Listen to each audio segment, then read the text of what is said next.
వచ్చిండ్రు. చాలా రాష్ట్రాలు వాళ్ళ ప్రభుత్వం యొక్క విధి విధానాలు అక్కడ చెప్పుకోవడం జరిగింది.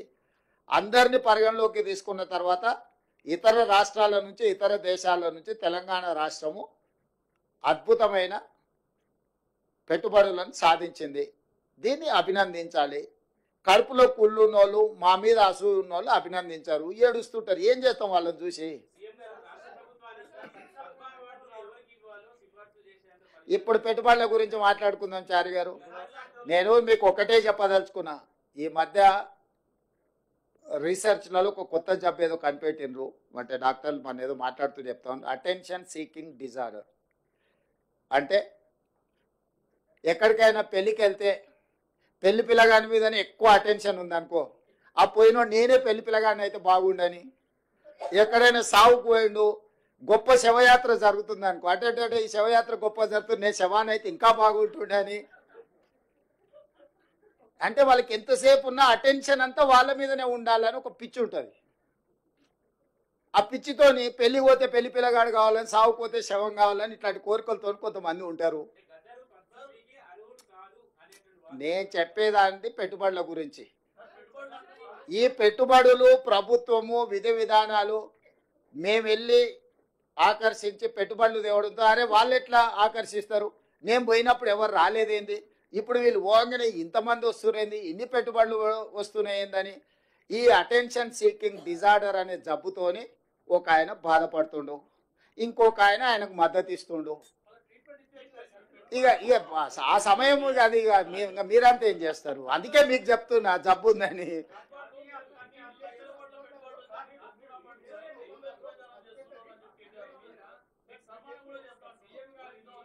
ఏంటి అండి?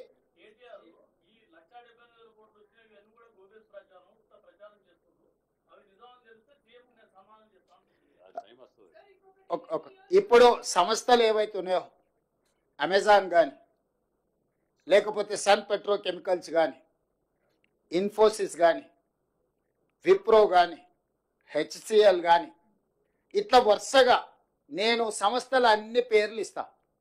ఒకవేళ ఈ ప్రభుత్వం గొప్పల కోసం ప్రచారం చేసుకుంటే ఆ సంస్థలు ఎక్కడైనా వాళ్ళు అధికారికంగా మేము ఒప్పందాలు చేసుకున్నామని అంటారా?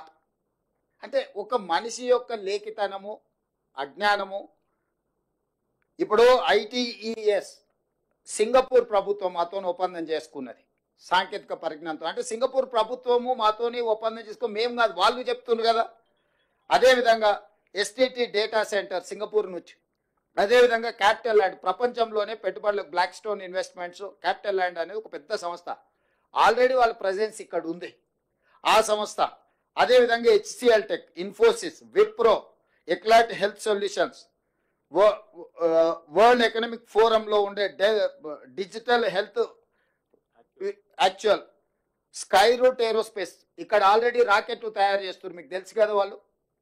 సో అదేవిధంగా జేఎస్డబ్ల్యూ గ్రూప్ అంటే జిందాల్ స్టీల్ వాళ్ళు, అదేవిధంగా అమెజాన్ వెబ్ సిరీస్, అదేవిధంగా ఇట్లాంటివి సిఫ్టీ టెక్నాలజీస్, ఇట్లా ఈ సంస్థలన్నీ ఇంకా చాలా ఉన్నాయి. నేను యువతల జేసీకే గ్రూపు, కంట్రోల్ ఎస్ డేటా సెంటర్స్లలో వాళ్ళు ఎంత క్వైట్ పాపులరో మీకు తెలుసు కదా. యూనిలివర్, ఇప్పుడు మన దగ్గర ఉన్న హిందుస్థాన్ లివర్ లిమిటెడ్ ఒరిజినల్ మాతృక యూనిలివర్, వాళ్ళు వాళ్ళ సంస్థను ఏర్పాటు చేస్తామన్నారు. అదేవిధంగా సుహానా మసాలా, రామ్కీ గ్రూప్, యూబీఎస్, అంటే ఇట్లా ప్రపంచ స్థాయిలో పేరెన్నికగన్న సంస్థలు, వాళ్ళ ప్రతినిధులు, వాళ్ళ సిఇఓలు దావోస్ వరల్డ్ ఎకనామిక్ ఫోరంకి వచ్చి తెలంగాణ పెవిలియన్, మేము వాళ్ళ ఆఫీసులకు వెళ్ళలే, ఎక్కడైతే తెలంగాణ రాష్ట్ర ప్రభుత్వం యొక్క అధికారిక కార్యక్రమాలు నిర్వహించే స్థలం ఉన్నదో వాళ్ళు అక్కడికి వచ్చి అపాయింట్మెంట్ తీసుకొని తెలంగాణ రాష్ట్ర ప్రభుత్వంతో ఒప్పందం చేసుకున్నారు. ఇవాళ ఆ ఒప్పందాలను కూడా ఇప్పుడు ఆయన అన్నాడు కదా, ఈ లిస్టు మీకు అఫీషియల్గా మా ప్రతినిధులకు చెప్తాను, ఈ టోటల్ అఫీషియల్ డాక్యుమెంట్ మీకు రిలీజ్ చేస్తాం, ఏ సంస్థ నుంచి ఎన్ని వేల కోట్ల రూపాయలు ఒప్పందం చేసుకున్నాము. ఈ ఒప్పందాలను మా నుంచి సేకరించడం కాకుండా ఆ సంస్థల నుంచి మీరు క్రాస్ చెక్ చేసుకోండి, నిజంగానే ఈ సంస్థలు మీరు తెలంగాణ రాష్ట్ర ప్రభుత్వంతో ఒప్పందాలు చేసుకున్నారా, భవిష్యత్తులో మీరు తెలంగాణ రాష్ట్రంలో పెట్టుబడులు పెట్టదలుచుకున్నారా అని మీరు కనుక్కోండి. 60,000 కోట్ల రూపాయల ఒప్పందం చేసింది అమెజాన్, 45,000 కోట్ల రూపాయల ఒప్పందం చేసింది సన్ పెట్రోకెమికల్స్. అంటే 1,05,000 కోట్ల పెట్టుబడులు ఈ రెండు సంస్థల గురించి నేను వివరాలు చెప్తున్నా.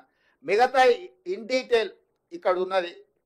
ఈ సంస్థలన్నిటిని కూడా మీరు పోయి వెరిఫై చేయండి. నిజ నిర్ధారణ కమిటీ వేసుకొని ఇప్పుడు ఈ లిస్ట్ అంతా దాదాపుగా ఎంతమంది సంస్థలతోని దాదాపుగా 25 సంస్థలతో చేసుకున్న ఒప్పందాలను 25 ఒక 3 28 సంస్థలతో దాదాపుగా చేసుకున్న ఒప్పందాలు అన్నిటిని కూడా ఆ సంస్థల వివరాలు ఎన్ని వేల కోట్ల రూపాయల ఒప్పందాలు వాళ్ళతో చేసుకున్నాం మీకు పూర్తి వివరాలు అందిస్తాం.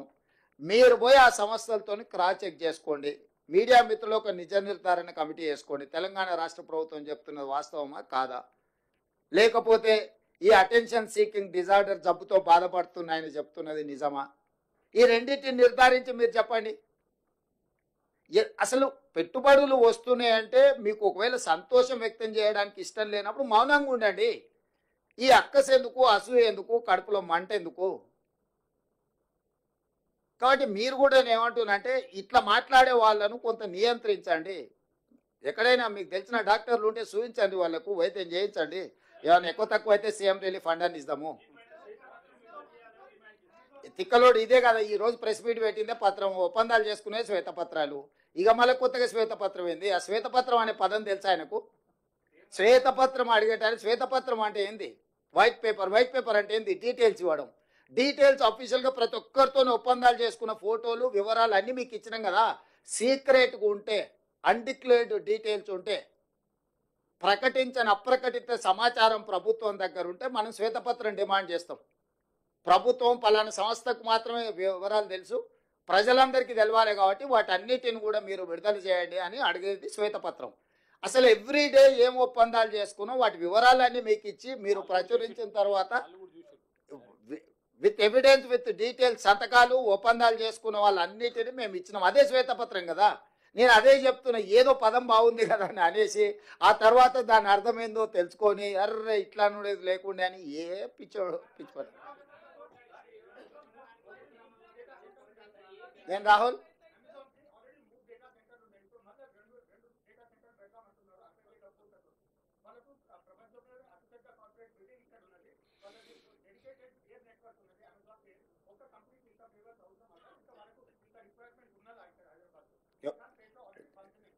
నీ అభిప్రాయమా వాళ్ళ అభిప్రాయమా? రాహుల్ వద్దంటావా పెట్టుబడి? ఇప్పుడు ఒక న్యూస్ ఛానల్ ఉందనుకో, రెండో న్యూస్ ఛానల్ వద్దని నిషేధిస్తావా? పొటెన్షియల్ ఉంటేనే పెట్టుబడి. వ్యాపారస్తుడు వ్యాపారం లాభసాటిగా ఉంటేనే పెడతారు. రాహుల్ని చూసి మొహమాట వాడి పెట్టుబడులు ఎవరు పెట్టరు. మొహమాటానికి వస్తే కాఫీ దాయిపిస్తారు తప్ప పెట్టుబడులు పెట్టరు. ఈరోజు మన ప్రభుత్వం యొక్క విధానాలు, ఈరోజు ఎనర్జీలో మనం తీసుకొచ్చిన ఓపెన్ యాక్సెస్ విధానం, ఈరోజు డేటా సెంటర్స్ని ఎక్కువ ఆకర్షించడం, దాదాపుగా డేటా సెంటర్స్కి రిలేటెడ్లో 1,00,000 కోట్ల రూపాయల పెట్టుబడులు ఎందుకు వచ్చినాయంటే